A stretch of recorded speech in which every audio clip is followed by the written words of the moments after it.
Well, brethren, I'm sure for all of us, when we think of the fulfillment of the Feast of Tabernacles and the millennium, we think of a plush, beautiful earth, and the earth being like, as a garden of Eden and a land of plenty, and plentiful crops, and everything being in abundance. And as you know, I mean, for that to take place, there's a stark transition between that and what's going to take place during the day of the Lord. Because during the day of the Lord, we have just unprecedented devastation that is going to take place on the earth. And by the time that the day of the Lord is finished, I mean, the earth is literally going to be in a state where it can barely sustain life. I mean, it's literally going to be very, very critical to the situation. And to make that transition, from an earth that's just absolutely destroyed to this Garden of Eden, beautiful utopian setting, is going to require supernatural intervention, for God to heal the earth and, to make it into this new creation. So what we're going to do today is to look at this particular subject. So if you'd like a title for this sermon, it's New Heavens and New Earth. Again, New Heavens and New Earth. Now, if you've been in the Church of God for many years, I know myself, I've been in the church since birth, you probably remember a time where oftentimes we thought of the terms of New Heaven and New Earth, not as a millennial thing, but it's something that happened after, there wasn't no more physical human beings. But what we're going to see today is, again, that doesn't really fit the context where a lot of these scriptures are mentioned. And as a result of the fact that we had that kind of a view, oftentimes I know I grew up in the church hearing sermons at the feast oftentimes with lots of speculation about how this destroyed earth was going to be, kind of repaired by human beings. We're all going to have these work crews and other things that they're doing to try to clean this up. And we had that. I mean, again, that was well-intentioned to say, but I'm not trying to pick on anyone that was talking about that at the time, because I believed that growing up as a kid too. But if we understand the magnitude of the devastation that will take place during the day of the Lord, that's just not, it's not a logical picture. But because the devastation is going to be so severe, it will absolutely require supernatural intervention from God, to turn this around and to make the earth not only inhabitable, but again, to be this beautiful Garden of Eden scene, And I think sometimes we have trouble wrapping our minds around the severity of the devastation that will take place with the day of the Lord. And the reason being is, oftentimes, we think of disasters in our context, natural disasters that we see about on the news, and they're always of a regional nature. Because if you think about it, if a hurricane hits a particular area, or a tornado tears something up, or an earthquake, or wildfire comes through an area, we see the footage and we see this severe devastation, but we know that's limited to a geographical region. It happened in that particular area. It didn't happen everywhere. It just hurt a particular area. And that's how our minds tend to think of it. And we have to realize, we have to get outside of that type of mindset to be able to realize the severity of the devastation. So let's first of all turn over to 2 Peter chapter 3. 2 Peter chapter 3. And we'll see this addresses this subject, but it also addresses the normal human tendency to think that, well, things will always fit into the context of which, that we relate to, of how our minds tend to conceptualize things. And that's sometimes our difficulty in understanding all of this. It's 2 Peter chapter 3 in verse 1. It said, "Beloved, I now write to you this second epistle, both in which I stir up your pure minds by way of reminder, that you may be mindful of the words which are spoken before by the holy prophets, and of the commandment of us and the apostles of the Lord and Savior, knowing this first, that scoffers will come in the last days, walking according to their own lusts, and saying, 'Where is the promise of his coming? For since the fathers fell asleep, all things continue as they were from the beginning of creation.'" In other words, things always stay within the realm of what I understand and what I've seen. "For this they will willfully forget, that by the word of God the heavens were of old, and the earth standing out of the water and in the water, by which the world that then existed perished, being flooded with water. But the heavens and the earth which now exist are kept in store by the same word, reserved for fire until the day of judgment and perdition of ungodly men." Now this is a reference to the day of the Lord. And skip down to verse 10. "But the day of the Lord will come as a thief in the night, in which the heavens will pass away with great noise, and the elements will melt with fervent heat. both the earth and the works that are in it will be burned up. Therefore, since all these things will be dissolved, what manner of persons ought we to be in holy conduct and godliness, looking for and hastening the coming of the day of God, because of which the heavens will be dissolved, being on fire, and the elements will melt with fervent heat. And again, you can see that it's making a very dire prediction here. But again, oftentimes we have some trouble wrapping our mind around the magnitude and the extent of this devastation that's going to take place. So again, to set the context of this sermon, to kind of see, again, the need for a supernatural healing, we first need to kind of get a concept of the severity of the devastation that will take place during the day of the Lord. So let's just briefly review that. Turn over to Revelation chapter 8. Revelation chapter 8. And we're not going to go through the entire day of the Lord and everything that happens, but what I want to do is to cover some of the main points that illustrate for us the severity of the devastation that will take place on the earth because of the plagues of the day of the Lord. So again, Revelation chapter 8 and verse 7. And the first angel sounded, and hail and fire followed, mingled with blood, and they were thrown to the earth, and a third of the trees were burned up, and all green grass was burned up. And then the second angel sounded, and something like a great mountain burning with fire was thrown into the sea, and a third of the sea became blood, and a third of the living creatures in the sea died, and a third of the ships were destroyed. And then the third angel sounded, and a great star fell from heaven, burning like a torch, and it fell on a third of the rivers and on the springs of water. And the name of the star is wormwood, and a third of the waters became wormwood, and many of them died, and the water became, as it was, very bitter. And then the fourth angel sounded, and a third of the sun was struck, and a third of the moon, and a third of the stars, so that a third of them darkened, and a third of the day did not shine, and likewise the night. I notice we have a lot of severe plagues here, but notice one of the big things is that it's attacking both salt and fresh water. And we're going to see here in a minute when we turn to chapter 16, we get to the point that all of the water is blood, in both your fresh and salt water. Now, you think about that, that's going to kill all marine life, they can't live in that. It's going to wipe out, knocking out the plankton in the ocean, which is, again, about 50% of the oxygen supply for the planet. And just think of how much, of the greenery, not only animals, but plants and everything, depend upon hydration and depend upon water. Turn it all to blood and think about how much global devastation you're going to have. So turn over to Revelation 16. And we'll see this where it goes from 1/3 to being everything. It's Revelation 16 and verse 3. Then the second angel poured out his bowl on the sea, and it became blood as a dead man, and every living creature in the sea died. I notice we've gone from 1/3 of the sea now to all of it. So this is going to wipe out, as it mentions, all of marine life. But even more than that, if you think about the oxygen supply for the planet, approximately about half of it comes from plankton in the ocean. The other half comes from, trees and other, green plants and such that take in carbon dioxide and put out oxygen. But if you wipe out everything that lives in the sea, you just wiped out half the oxygen supply for the planet, is what you've done. Just think of the devastation this would take place here.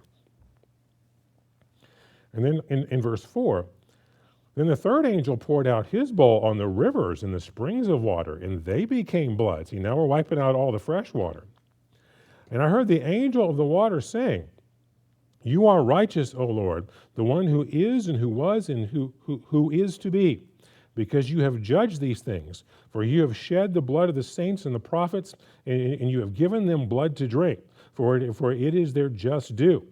And I heard another on the altar saying, "Even so, Lord Almighty, true and righteous are your judgments." In verse 8, and then the fourth angel poured out his bowl on the sun, and the power was given to him to scorch men with fire.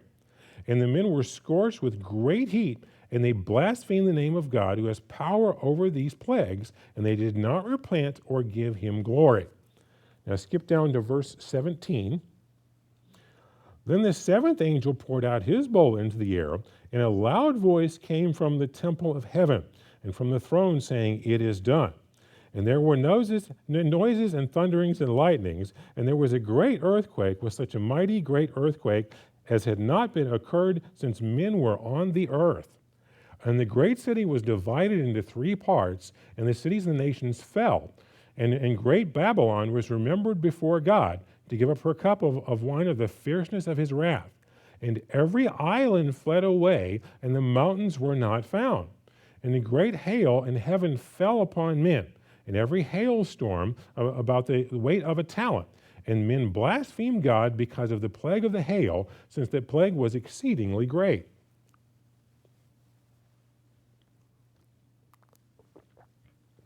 So as you can see here, we've got massive devastation that it's quite frankly hard for us to wrap our minds around.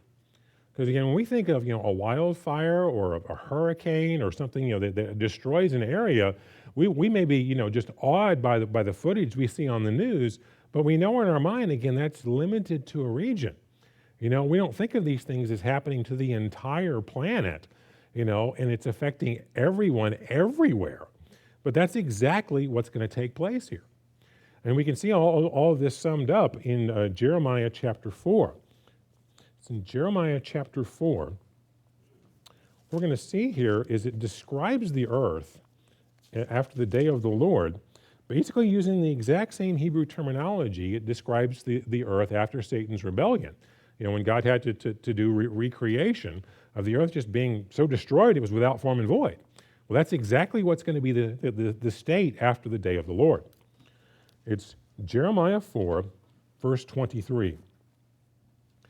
I beheld the earth, and indeed it was without form and void. Again, that's tohu and bohu. That was the exact same Hebrew terminology you'll find in Genesis 1. And the heavens, they had no light. I beheld the mountains, and indeed they trembled, and the hills moved back and forth. And I beheld, and indeed there was no man, and all the birds of the heavens that fled. I beheld, and indeed the fruitful land was a wilderness, and all the cities were broken down from the presence of Jehovah by his fierce anger. For thus says Jehovah, the whole land shall be desolate, yet I will not make a full end. For this shall the earth mourn, and the heavens be black, because I have spoken, and I have poured out, and I proposed, and it will not relent, nor will I turn back from it. In other words, this is a result of the day of his wrath, of all the plagues that he pours out upon mankind, and upon the earth. It will be just absolutely, totally destroyed. So, and again, notice over in Isaiah 24, notice a similar description here.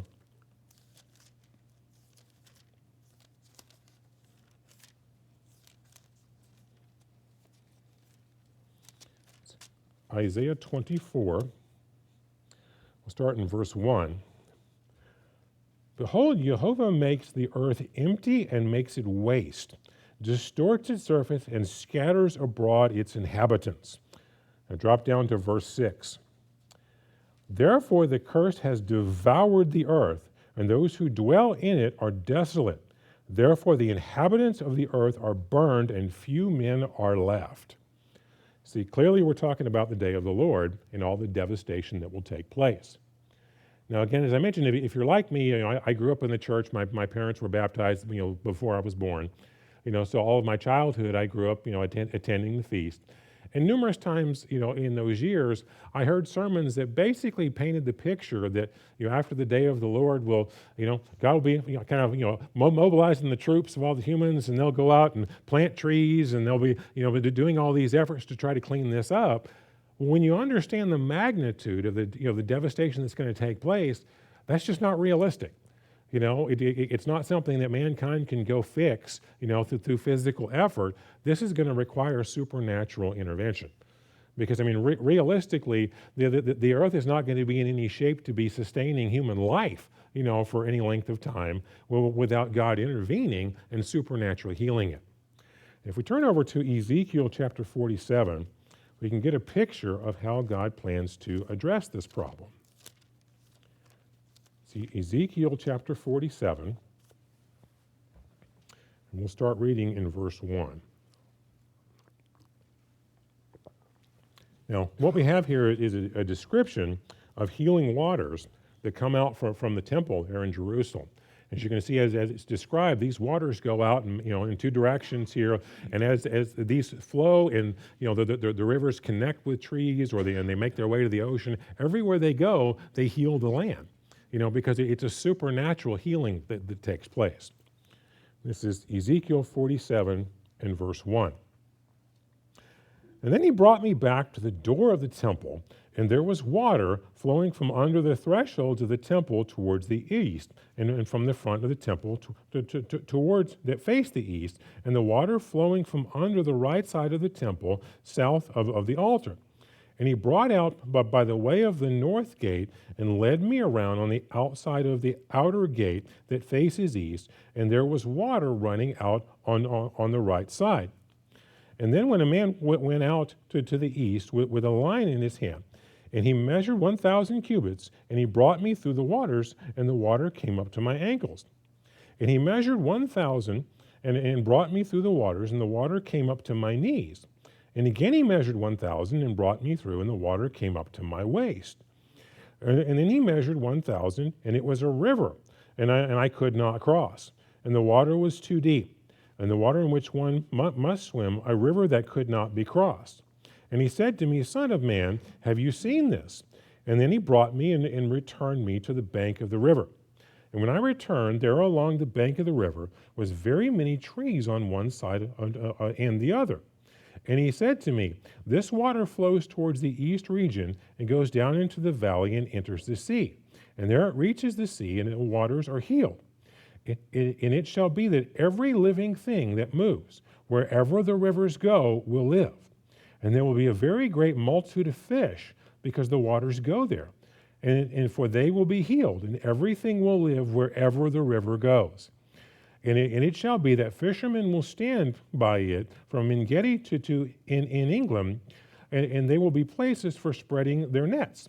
And their fish will be of the same kinds as the fish of the great sea, exceedingly many. But its swamps and marshes will not be healed, and they will be given over to salt.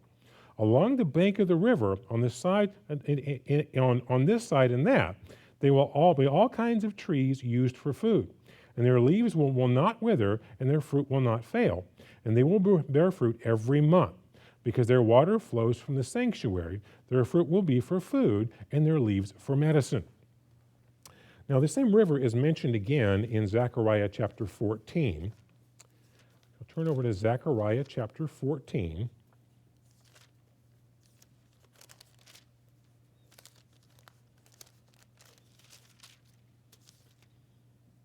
In verse 8. And in that day, it shall be that living waters shall flow from Jerusalem, half of them towards the eastern sea, and half of them towards the western sea. In both summer and winter it shall occur. So as you can see, God's going to basically set this up where these healing waters start flowing out, and as they start to circle the earth, and then the rivers go into the oceans and such. Everywhere it goes, it magically heals, and supernaturally heals the land. And this is what it enables this transition from this completely destroyed earth, that is without form and void and can barely sustain life, to this beautiful Garden of Eden setting that we see in so many of the millennial prophecies. Because as we can see, the way that this is described, particularly in the book of Isaiah, is as a new creation. This is something new that God has created, because you're going to see He doesn't just restore the earth back to what we experience today. He turns it into a Garden of Eden, setting where the deserts bloom and the cypress trees that require lots of water are growing in what used to be deserts. So let's turn over to Isaiah chapter 41.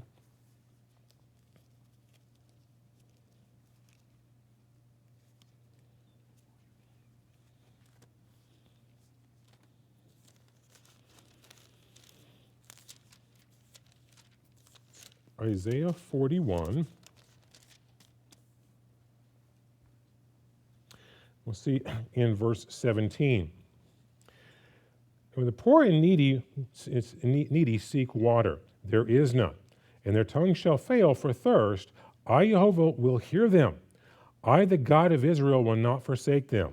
I will open rivers in desolate heights and fountains in the midst of valleys. I will make the wilderness a pool of water and the dry land springs of water. And I will plant in the wilderness the cedar and the acacia trees, the myrtle and the oil tree. And I will set in the desert the cypress tree and the pine and the box tree together. And you may see and know and consider and understand together that the hand of Jehovah has done this. The Holy One of Israel has created it. Notice he makes it clear this is something he supernaturally does. He's making a new creation with this. And again, we can just look at the description.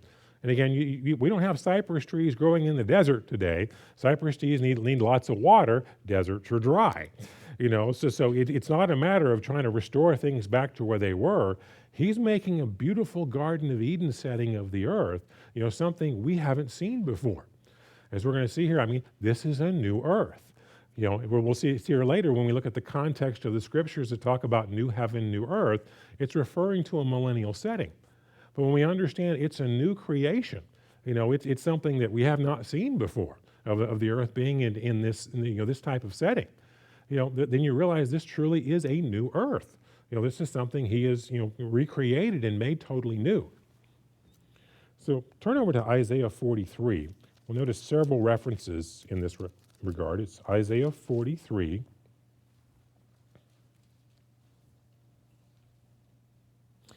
Verse 18. Do not remember the former things, nor consider the things of old. Behold, I will do a new thing.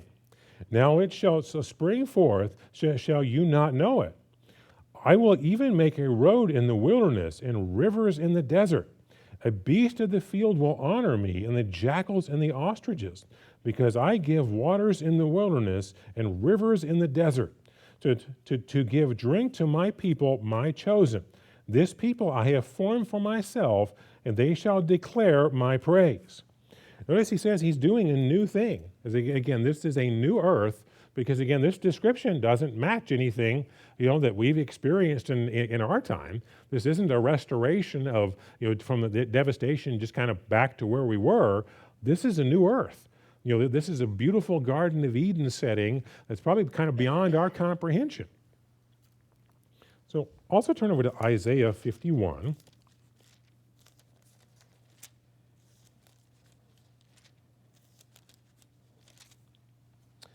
Isaiah 51 and verse 3. For Jehovah will comfort Zion, and he will comfort all the waste places, and he will make her wilderness like Eden, and her desert like the garden of Jehovah. The joy and gladness will be found in it, and thanksgiving in the voice of melody. Again, we just have this wonderful utopian setting here, this Garden of Eden, and you can see now with the earth being in this state, how you would have this description of the earth is like a Garden of Eden. It also makes sense then when you think about resurrecting all the people that have lived, throughout all mankind. You got a huge population you got to feed, don't you?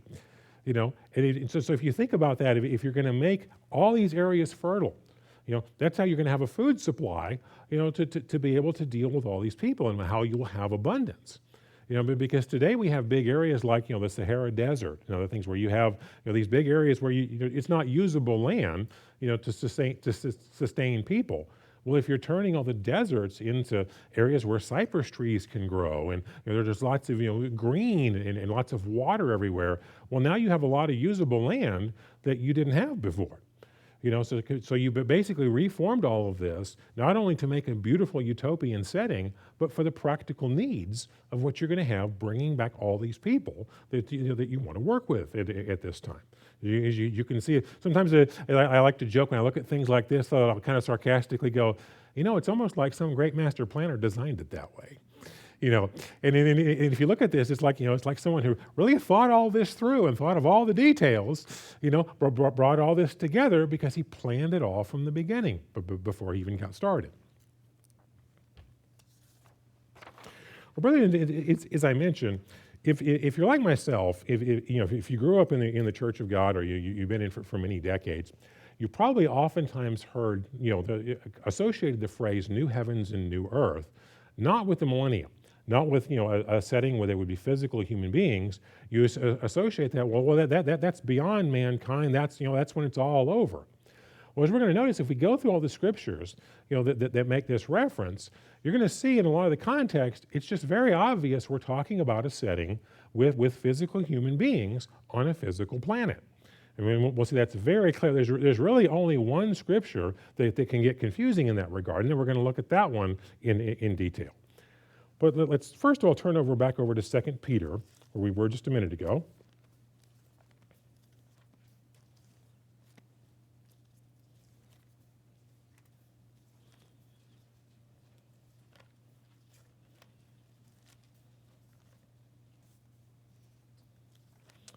2 Peter chapter 3.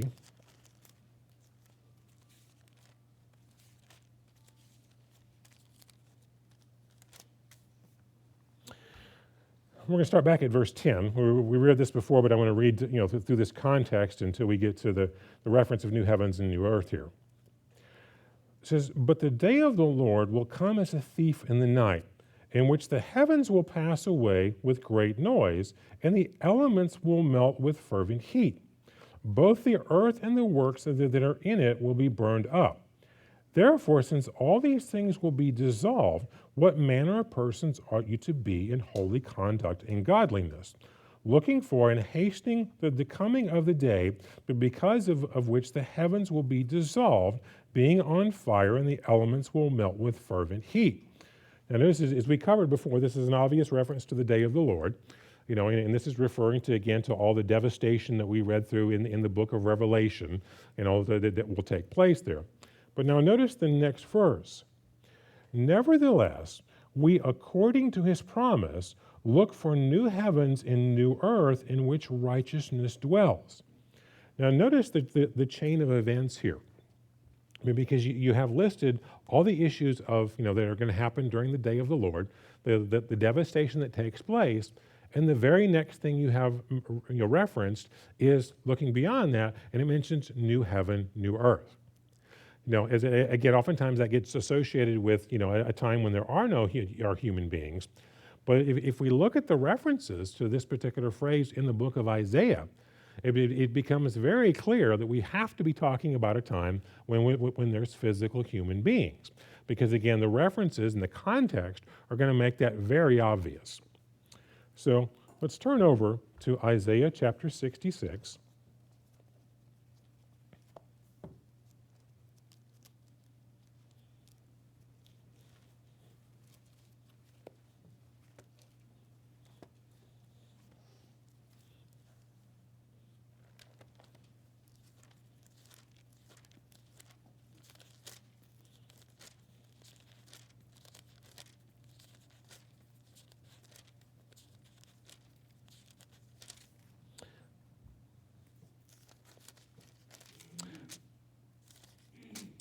Isaiah 66 and verse 15.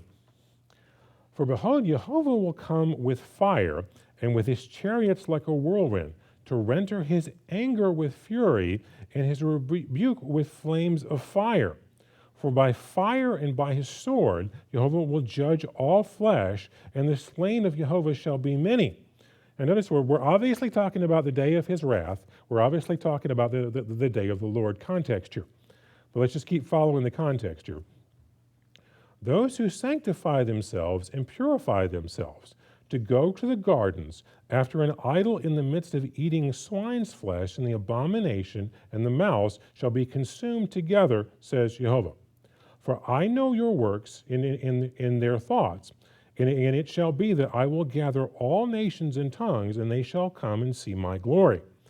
And I will set a sign among them, and those among them who escape, I will send it to the nations, to Tarshish and to Pul, and to Lud, and to draw the bow, and Tubal and Javan, and the coastlands afar off, who have not heard my fame, nor seen my glory. And they shall declare my glory among the Gentiles. And then they shall bring all your brethren, for an offering to Jehovah out of the nations, and the horses and the chariots, and in the litters and mules and the camels, to my holy mountain Jerusalem, says Jehovah. As the children of Israel bring an offering in a clean vessel to the house of Jehovah. And I will also to take some of them for priests and Levites, says Jehovah. Now notice the next two verses. For as the new heavens and new earth I will make, I make shall remain before me, says Jehovah, so shall your descendants in your name remain. And it shall come to pass that from one new moon to another, and from one Sabbath to another, all flesh shall come to worship before me, says Jehovah. And notice he's talking about flesh coming before him. Now, first of all, notice we got the word flesh in there, so we're obviously talking about physical human beings. And he says from new moon to new moon and from Sabbath to Sabbath, they'll come before him to worship. Now, if we just understand the context and what this reference is, it's very obvious that we're referring to a millennial time frame. Because why would he be referring to them coming before him to worship from Sabbath to Sabbath and from new moon to new moon? Well, as I'm sure you're probably familiar with, there's lots of scriptures in the Bible that make it very clear that during the millennium, the sacrificial system, is going to be practiced. There's going to be a physical temple. There'll be a physical priesthood. You see the sacrifices, the grain offerings. All of that is described in quite graphic detail. And we also know that, God the Father is going to be, he's going to return with Christ as well to the earth, and he's going to be dwelling in this physical temple, in the most holy place, behind the veil, just like he did with ancient Israel, and what was the practice? Well, when you sacrificed, you came to the temple, you came before him to sacrifice there. Well, if you turn over to Numbers 28, we'll see the reference here to understand the context. And we can see we're obviously talking about a time with physical human beings. We'll turn over to Numbers 28. Now, Numbers 28 and 29 describe basically all the details of the sacrificial system. I covered some of this a few days ago when I spoke. I was covering specifically the sacrifices that took place during the Feast of Tabernacles, and I focused on the number of bulls and the descending number of bulls as you go forward in the 7 days of the Feast of Tabernacles. But if you go through, again, all of these, both of these chapters in detail, which we're not going to take the time to do today, what you're going to see, and if you've got a New King James translation of the Bible, you can kind of easily see this because they have the subheadings, entered into the text. But it starts off with the daily offerings, you have the Sabbath offerings, and it says monthly offerings, well, these are on the day of the new moons, and then you go through all the holy days, and it starts with Passover, and it takes you all the way through the 8th day, and all the sacrifices that were done.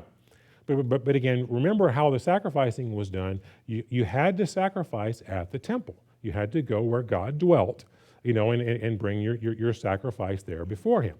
Because that was one of the rules that was instituted after they had, the tabernacle and then later the temple. You couldn't just sacrifice anywhere. You had to do it there at the temple. Well, notice here in verse 9, it says it's under the heading Sabbath offerings. And on the Sabbath day, 2 lambs in their first year without blemish, 2/10 of an ephah of fine flour as a grain offering mixed with oil, and its drink offering. And this is the burnt offering for every Sabbath, besides the regular burnt offering with its drink offering. So this is why he says, from Sabbath to Sabbath, they'll come before me, before his presence to worship. But notice he also says from new moon to new moon. Now notice the next verse in verse 11. At the beginning of your months, you shall present a burnt offering to Jehovah. Now I'm going to skip over all the details in the next couple of verses because I don't want to get bogged down in all the details of all the specific sacrifices. But I want you to know is he mentions, at the beginning of your months that they had to come to sacrifice then as well. Well, that's the day of the new moon. So how do we know that? Turn over to just the next chapter, Numbers 29. In verse 1, this is referring to the offerings that were done on the Feast of Trumpets. And in verse 1, and in the 7th month, on the first day of the month, you shall have a holy convocation, and you shall do no customary work. For you, it is a day of blowing of trumpets. So we know we're specifically talking about the Feast of Trumpets, and when is trumpets? Well, it's the first day of the 7th month. It's the beginning of the month. So look down in verse 6, because again, we're skipping down into all the offerings that were commanded to be done that day. But in verse 6, it says, besides the burnt offering with its grain offering for the new moon. In other words, they had to do, in addition to the offering specific to trumpets itself, because it was a day of the new moon, it was the first day of the month. That's the biblical definition of the first day of the month. It's the day of the new moon. That's what they had to do that day as well. So see, when you read the reference then in Isaiah 66, and he says, they're going to be coming before me from new moon to new moon and from Sabbath to Sabbath, what's he talking about? Physical human beings who are bringing their sacrifices to the temple where God dwelt to sacrifice him on those days to fulfill these commandments. So obviously when he says this is in the context of new heaven and new earth, he's got to be talking about the millennium. There's no other way to interpret that, because we're talking about physical human beings doing physical sacrifices at a physical temple. We're obviously referring to new heaven and new earth has to refer to the replenished earth, that would take place during the millennium. So now turn back over to Isaiah 65 this time. We'll see another similar reference, and again, the context is going to help us out here.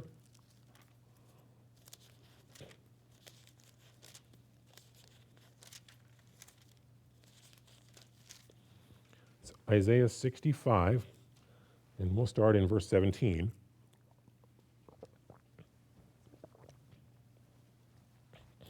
For behold, I create new heavens and a new earth, and the former shall not be remembered or come to mind. But now just pay attention to the context that's described after we've just said this is new heaven and new earth. Verse 18, but be glad and rejoice forever for what I create.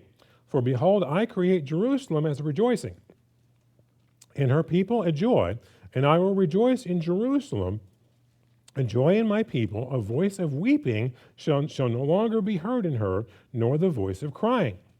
No more shall an infant from there live but a few days, nor an old man who has not fulfilled his days. For a child shall die 100 years old, but the sinner being 100 years old shall be accursed. Notice we're referring to physical lifespans. In verse 21, and they shall build houses and inhabit them, and they shall plant vineyards and eat their fruit. And they shall build and another, they shall not build and another inhabit, and then they shall not plant and another eat. And for as the days of a tree, so shall be the days of my people. And my elect shall long enjoy the work of their hands. And they shall not labor in vain, nor bring forth children for trouble. For they shall be the descendants of the blessed of Jehovah, and their offspring. And it shall come to pass that before they call, I will answer. And while they are still speaking, I will hear. The wolf and the lamb shall feed together. The lion shall eat straw like the ox, and the dust shall be the serpent's food. And they shall not hurt nor destroy in all my holy mountain, says Jehovah. Now, notice the description here. We talked about lifespans of people. We're planting vineyards, building houses, and we're talking about children. We obviously have a context here of physical human beings. The only conclusion we can come to is that new heaven and new earth has to be referring to the replenished earth, that will take place during the millennium. The newly created earth, as I covered here before, that is unlike anything that we have seen previously. Why it would be called a new earth, because it's something totally new than what's been experienced in the past. But obviously we're talking a context of physical human beings here. So this has got to be in a millennial context. Now there's one other verse here that mentions this that oftentimes kind of confuses the subject. Turn over to Revelation chapter 21.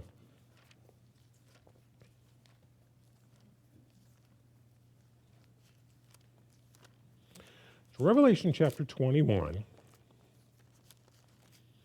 Now, we're going to kind of take a little time analyzing these particular verses here. Because what I'm going to suggest to you today is that these verses, this reference here, is the exact same, matching all of the other references on New Heaven and New Earth here. Now, again, if you're like myself growing up in the church, you've probably seen two perspectives here, and I'll totally admit I've been guilty of both of them, throughout my lifetime. One was taking the reference here in Revelation 21, and assuming this has to be, referring to a time beyond human beings when there are no other human beings, and then you try to get all the other references in Isaiah and in Peter to match that.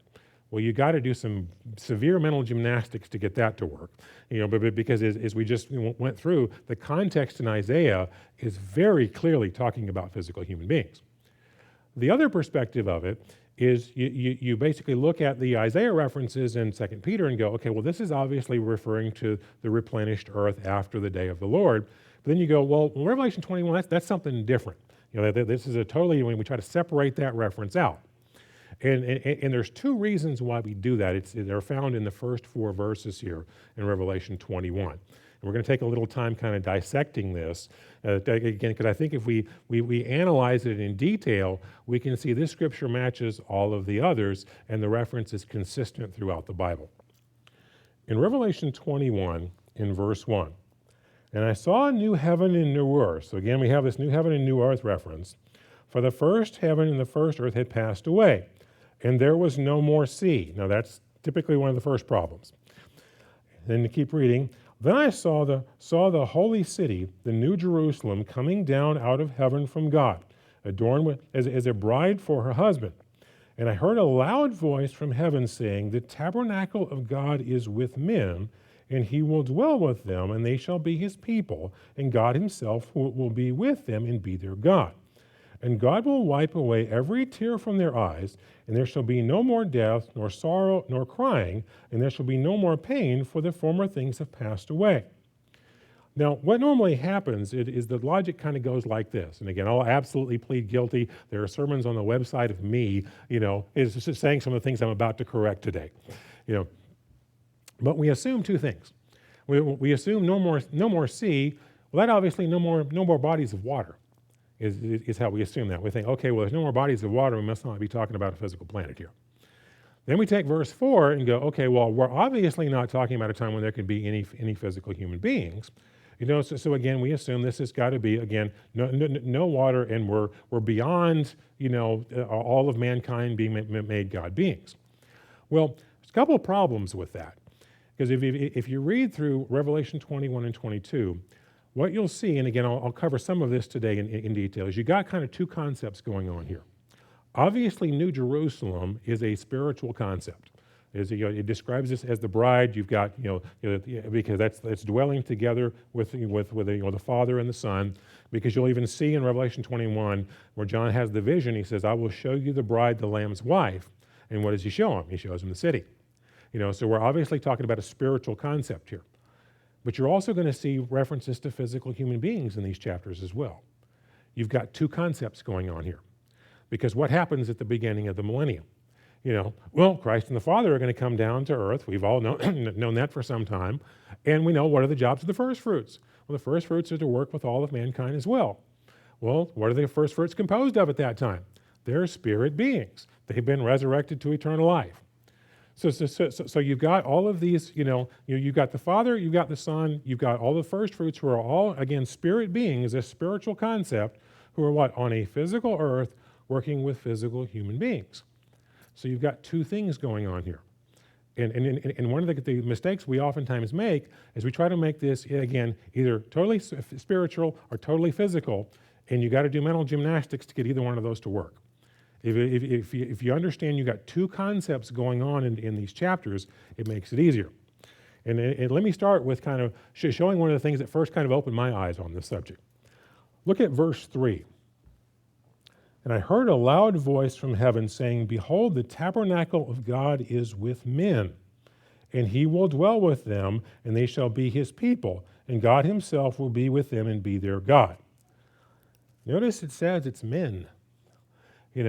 And I have to say, much of my life, I often looked at that and said, well, it's really referring to, former men, who are now God beings.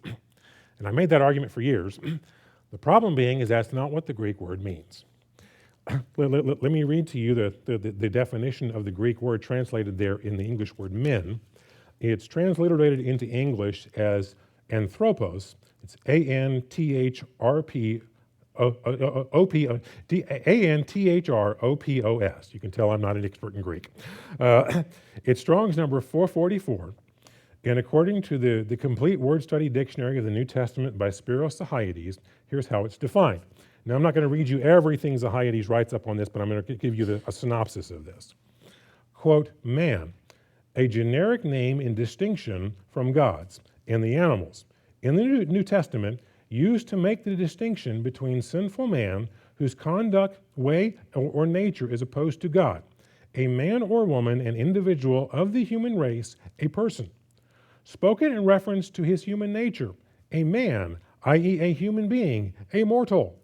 Here is included the idea of human infirmity and imperfection, especially when spoken in contrast to God and divine beings. See, it's rather obvious by the definition, it's referring to physical men. Now, I can tell you when I first became aware of this concept, I was a hard sell. So I looked at this and I thought, well, maybe there's other references in the Bible, where maybe John uses this in a figurative means, where he's referring to physical men and they're now spirit beings. So I searched for such a reference. I looked up every time that word was used. I went through all of John's writings in 1st, 2nd, and 3rd John and in Revelation. There is not a reference where he uses it that way. He has the perfect opportunity in Revelation 7 and in Revelation 14, because in both chapters, he's talking, he's looking forward into the future where, it's physical human beings who've been born into the kingdom of God, and he never uses the term like that to describe them. So when it says the tabernacle of God is with men, it's referring to physical men. If we look at it like that, we realize then we've got two concepts going on here. Because yes, New Jerusalem is a spiritual concept.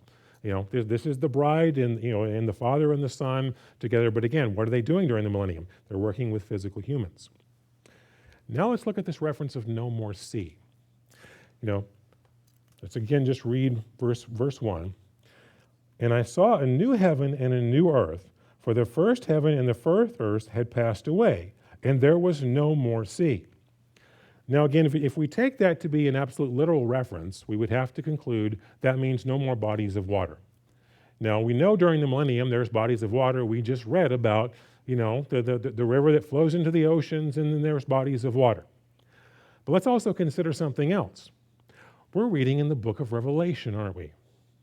This is a book full of symbolic language.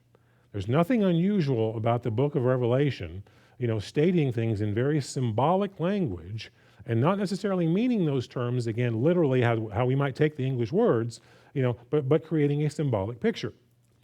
So let's consider something else. What else might no more sea be a reference to that's not really referring to no more bodies of water?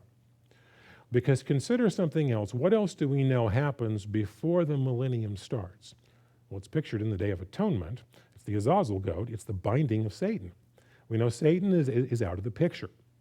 But now let's notice something interesting.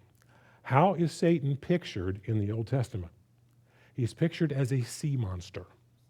He's pictured as a monster whose domain is the sea. And the beast power, which we know he is the power behind, this is the physical empires that he works through. What are they pictured as? Coming up out of the sea. It's a very consistent reference. Turn over to the book of Job, chapter 41.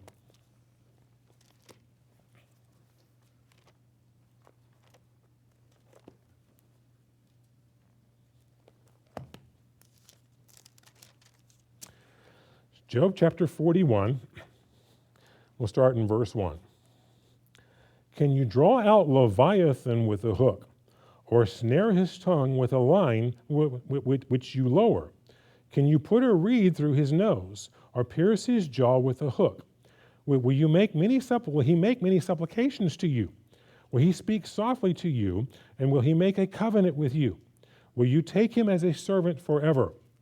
Will you play with him as with a bird, or will you leash him for your maidens? Will your companions make a banquet of him? Will you apportion him among the merchants? Can you fill his skin with harpoons, or his head with fishing spears? Lay your hand on him, remember the battle, never do it again. Now this is God talking to Job here. But he's, using the picture of Leviathan referring to Satan. And he's basically, teaching the lesson to Job. I've taken Satan as my servant. I got a hook in his nose. He does my bidding for him. I can control him. I got him like a dog on a leash. But you don't want to mess with him. He'll eat your lunch. You don't want to take on this guy, but he's nothing to me. And to understand that this is exactly what he's referring to, just jump down to verse 33. This is again continuing to refer to Leviathan.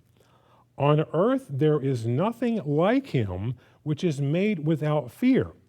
He beholds every high thing. He is the king over all the children of pride.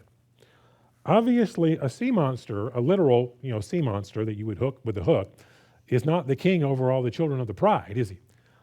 That's Satan. But again, the imagery here is he's a sea monster. And let's notice that this is numerous times throughout the Old Testament, and it refers to his domain as the sea. Turn over to Isaiah 27.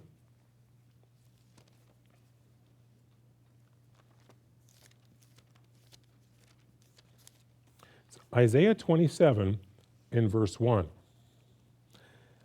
In that day, Jehovah with his severe sword, great and strong, will punish Leviathan, the fleeing serpent. Leviathan, that twisted serpent, and he will slay that reptile that is in the sea.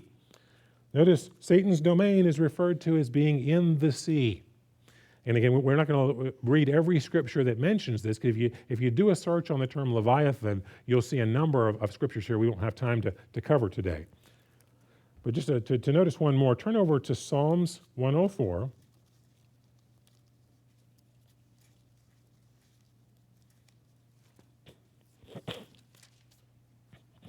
Psalms 104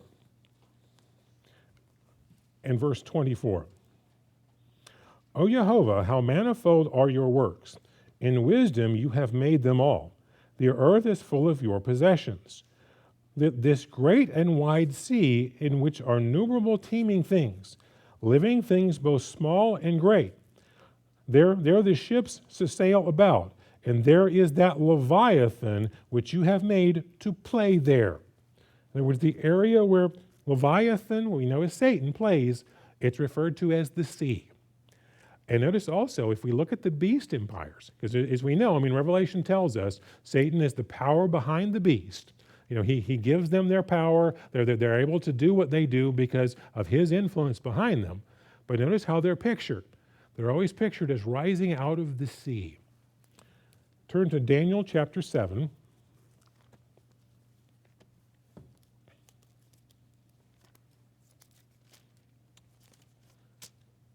Daniel chapter 7 and verse 1.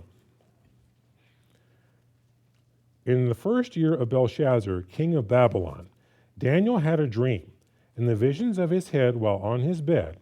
Then he wrote down the dream, telling the main facts. And Daniel spoke, saying, I saw in my vision by night, and behold, the four winds of heaven were stirring up the great sea. Notice what he's about to see is coming out of the sea. And four great beasts came up from the sea, each different from the other. The first was a lion and had eagle's wings, and I watched till its wings were plucked off, and it was lifted from the earth and made to stand on 2 feet like a man, and a man's heart was given to it. Now, again, the chapter goes on in describing that in detail.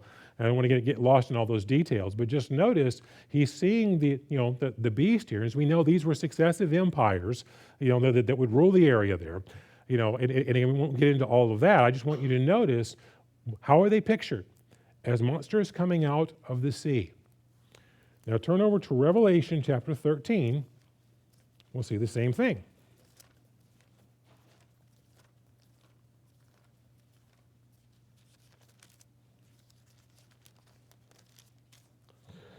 Revelation chapter 13 and verse 1. Then I stood on the sand of the sea, and I saw a beast rising up out of the sea. Again, notice the beast comes out of the sea, having 7 heads and 10 horns, and on his horns 10 crowns, and in his heads a blasphemous name. Again, and once again, we're not going to go through all the details that are described here with the beast. But again, just notice, again, you have Satan described as Leviathan, as a sea monster. We know he's not literally a sea monster, it's a symbolic picture. But again, that's the picture he's associated with. And his domain, the place where he plays, is what? The sea. And the empires that he's the power behind that do his evil bidding for him, what are they pictured as? Coming up out of the sea. Now again, we know all of this is symbolic. It's not literally tied to oceans. It's all a symbolism picture. But you can see how the Bible uses the picture of the sea. Now think of that in terms of Revelation 21. If you're talking about the beginning of the millennium, and you have now the resurrected saints, and if all of a sudden coming down to the earth, they're going to work with mankind, and you have a new heaven, new earth, which again we saw in Isaiah. That's how the millennial earth is described. It's new heaven, new earth. And you also say, and there's no more sea. Well, if Satan's been bound, that would apply, wouldn't it? No more sea, because you don't have Satan's influence anymore. Now let's look at one other verse here. Turn back over to Revelation 21. Another verse here that kind of can be a tripping up issue here is verse 4. I'm going to suggest a couple of ways we might look at this, and again, notice an interesting parallel here. So then God will wipe away every tear from their eyes, and there shall be no more death, nor sorrow, nor crying, and there shall be no more pain, for the former things have passed away. Again, we normally read this, I know I myself always have as well, as assuming, okay, we're talking about a time here where there's no more physical human beings. Now again, I'm not going to give you a dogmatic interpretation of this particular verse. I'm going to suggest that there's possibly two ways to look at this. One is a forward-looking statement of this is, God's coming down to work with mankind, and the ultimate goal is, again, all being spiritual. But there's another possible way to look at this as well. Because as we noticed before, there are multiple verses, particularly in Isaiah, that refer to new heaven and new earth. And what I want you to consider is how similar the layout of the statements made here in Revelation 21 directly match Isaiah 65. So keep your finger here and turn over to Isaiah 65.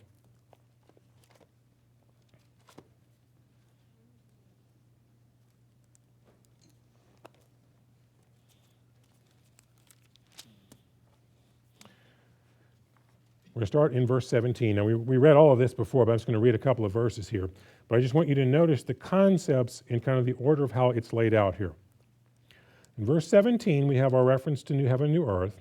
For behold, I create new heavens and a new earth, and the former shall not be remembered or come to mind.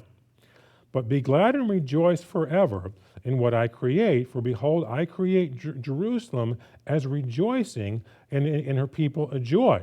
And notice we're going to see here in verse 18 and 19, joy and weeping and crying being eliminated.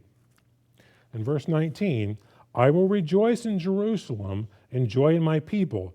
The voice of weeping shall no longer be heard in her, nor the voice of crying. And notice we have, weeping and crying being removed. We have new heaven, new earth, and then weeping and crying being taken away. And the next verse is going to talk about extremely long lifespans. In verse 20, in fact, I read this to you out of the New King James earlier. Let me read this to you out of the New Living Translation. I think it's a little clearer.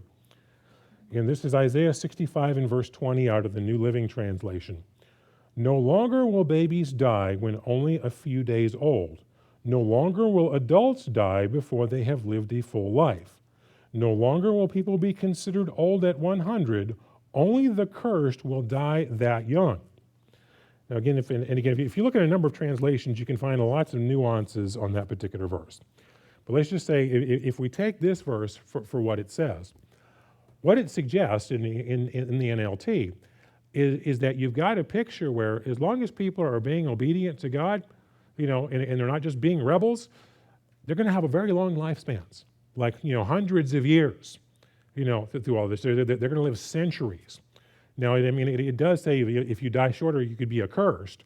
We covered earlier in Zechariah 14, you've got people that are just going to go, no, I ain't coming to the feast. I'm just not doing it.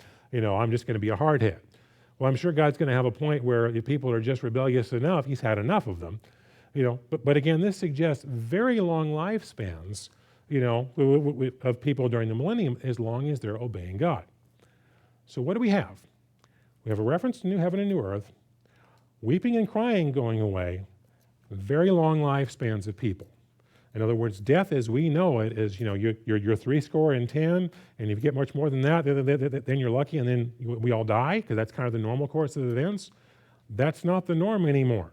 It's the exception. Now consider the order of events in Revelation 21.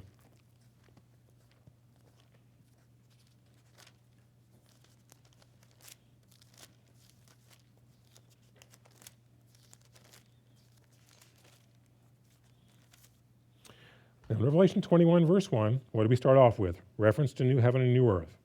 And I saw a new heaven and a new earth, for the first heaven and the first earth had passed away. And also there was no more sea. And again, I would suggest that's no more Satan's domain. And again, we've got the tabernacle of God with men, but if you jump down to verse 4, and God will wipe away every tear from their eyes, and there shall be no more death, sorrow, or crying, and there shall be no more pain, for the former things have passed away. So you've got new heaven and new earth, weeping and crying going away, and a reference to not death. Again, I'll suggest I'm not going to give you a dogmatic interpretation of this. I'll say there's maybe two ways to look at this. One is either, again, a forward reference to saying, well, that's the ultimate objective, is that death will be done away with. But again, you could also look at that from a standpoint of this matching exactly Isaiah 65. Because you have the reference of new heaven and new earth, and again, the same concepts following, painting the exact same picture. Again, you can decide which way you want to look at that, but I would suggest that Revelation 21 is the exact same reference as Isaiah 65, Isaiah 66, and 2 Peter 3. That new heaven and new earth is the replenished earth that we'll experience at the beginning of the millennium, where God heals it from all the devastation of the day of the Lord, and you have this Garden of Eden utopian setting. So rather, as we go forward throughout the rest of this Feast of Tabernacles, looking forward to the wonderful time that we have, hopefully we can glean from these scriptures and look forward with a great anticipation to a new heaven and new earth in which righteousness dwells.